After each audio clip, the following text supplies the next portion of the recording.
Cu Chulainn is the large wooden roller coaster at Emerald Park. For nearly a decade, this has been the unquestioned best coaster in all of Ireland. While the park got another great coaster in 2024 with the Nafina Force, Cu Chulainn still has a strong case as the country's best coaster. I will explain why in this review. In late 2010, the then Tato Park opened.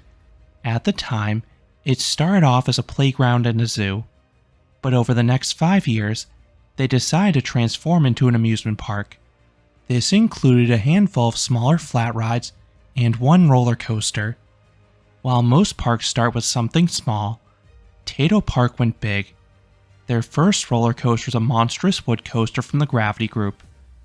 Cu Chulainn immediately became the country's tallest, fastest, and longest roller coaster by a wide margin. This ride put Tato Park on the map with locals and enthusiasts alike, leading to a large attendance increase. Without the success of this ride, the amusement park would not have kept on growing into what it is today. Today, the park is known as Emerald Park, and Cu Chulainn dominates the park's skyline upon arrival. The coaster runs alongside the length of the parking lot. It is hard not to get excited as you see trains rolling through the dense wooden support structure. It's mostly brown, but I like how part of it is a greenish tint to it. Not sure if that was intentional or not, but it's fitting given the park and country. I also like the many flags installed alongside the lift hill. It reminds me of what you see at Holiday World. Since this ride is located adjacent to the main entrance, many people make this their first stop. I would advise against doing that for 3 reasons. 1. Guests flood this ride at opening. It is far more prudent to return to this coaster in the afternoon when the queue will likely be shorter. I would recommend starting off with the lower capacity family coasters or Viking Voyage first before those rides develop massive queues, because their lines will likely be longer than Cu Chulainn Midday. But not as many people start with those. 2, and related to that, I have heard this coaster often starts with just one train, but if the park is crowds, they will add the second train, meaning the line will move way faster in the afternoon. On my visit, the ride actually started off with both trains. 3, like many wood coasters, Cu Chulainn will warm up as the day progresses. A few hills that did not have airtime first thing in the morning were popping me out of my seat later in the day. The entry experience for this ride is sort of weird. You have this beautiful stone archway that looks like it should be the ride's main entrance, but in front of you, you'll instead find a Zamperla Endeavor. The entrance for this coaster is actually off to the right, next to a basketball game.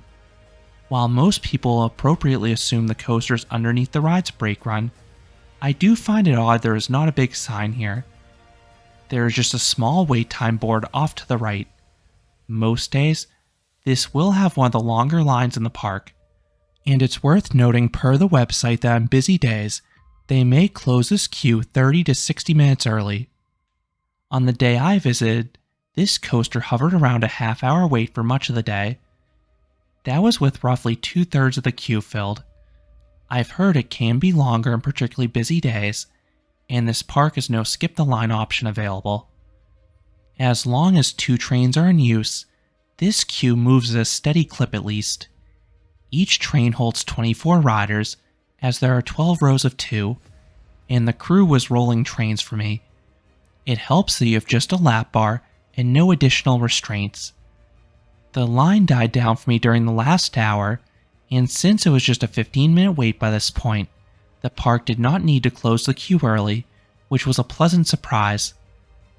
The queue consists of a series of switchbacks near the second turnaround.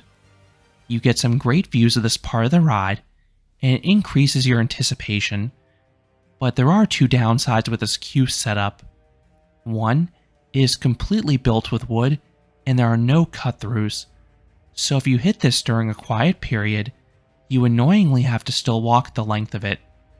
2, there is absolutely no shade. Fortunately, sunny days in Ireland don't seem to go together, but I could see this being uncomfortably warm on the rare days when the sun is out.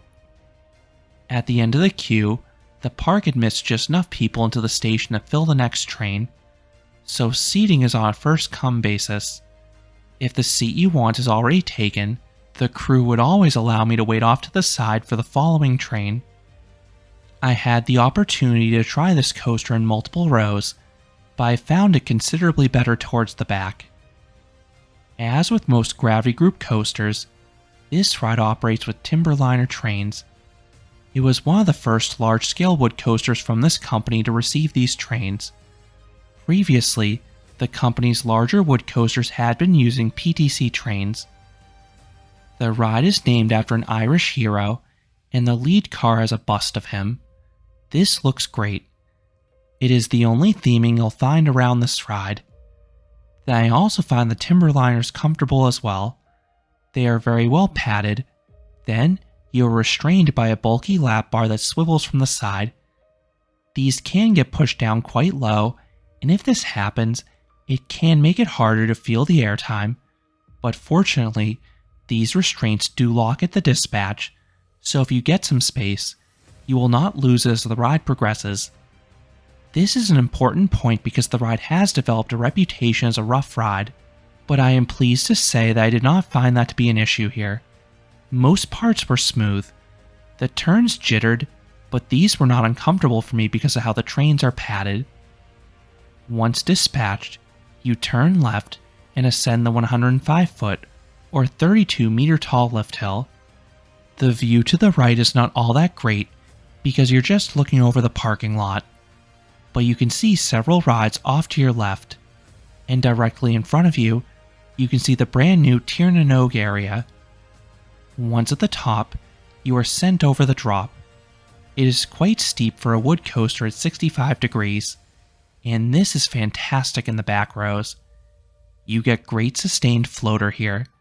It is my favorite part in the ride by far. Then as a bonus, you are sent immediately into a tunnel. This contains a surprise speed hill, and everyone gets good floater here. It is an amazing element between the airtime and speed. When you emerge, you have a large turnaround. The entry levels off quickly, so those in front get decent floater, while those in back are weakly lifted airborne. You then continue twisting upwards, getting some laterals on the way, particularly in the front.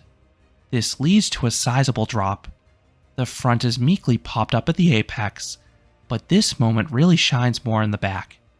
You get decent floater there. You then have a low leftward turn, getting some okay laterals. Then this transitions into a large hill. Those in front get some weak floater over the top. Then you have a triple down. The first dip is only a little airtime in the back, but it does have a sudden and strong lateral slam.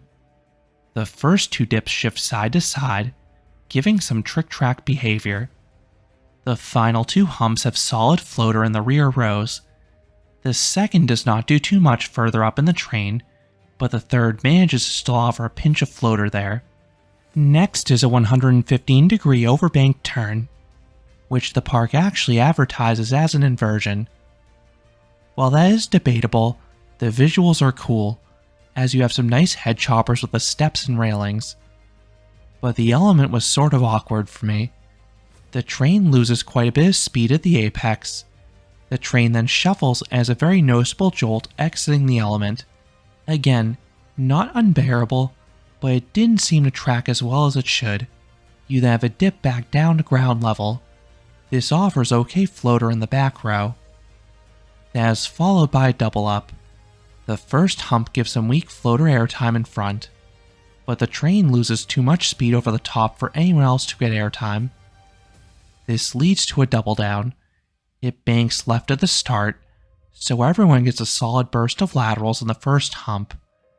Then those in back get some okay floater on the second dip. You then rise into another turnaround. The entry is yet another double up. This one offers two small pops of airtime in front. The second sort of dips downwards into the turn, so you get some floater in the rear rows as well.